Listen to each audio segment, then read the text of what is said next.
Tatlong establishmento at isang jeep ang sinuyod ng isang truck sa May Rosario Bridge sa Pasig kanina madaling araw.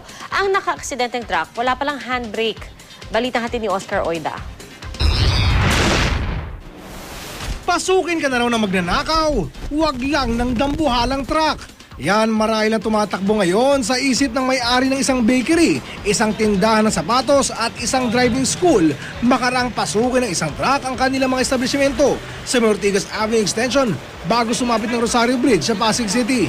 Bandang 2:00 sa madaling araw nang bigla umunong gumulong paatras ang naturang truck mula sa ibabaw ng Rosario Bridge. Una itong tumama sa isang jeep bago suyurin ng paatras ang mga nabanggit na establishmento.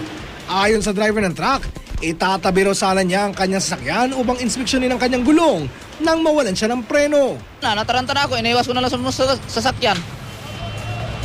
Pinilit ko na lang sana, pipilitin sana diretsuhin na lang tong yung kalsada eh. Ay sa sobrang tuloy ng takbo niya pababa, edi wala na. At gustuin man daw niyang gamitan ng handbrake, hindi niya magawa. Wala namang handbrake yan po sir eh. Wala namang handbrake. Lahat naman ng sakyan, kailangan may handbrake. Opo, hindi na gumagana yung handbrake niyan po sir eh. Bakit niya binabiyahin ng hindi gumagana? Hindi ko po alam.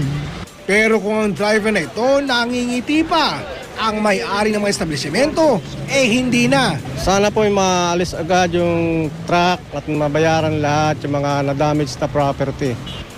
Ayon sa mga otoridad, malaking kapabayaan ang pagmamaneho ng sakyang alam mong may diferensya. Buti na lang umano at walang nasaktan sa insidente. Dapat po, bago po tayo magmaneho, checkin po natin ang mga preno po natin. Maharap po siya sa reckless imprudence and damage to property. Oscar Oida, GMA News.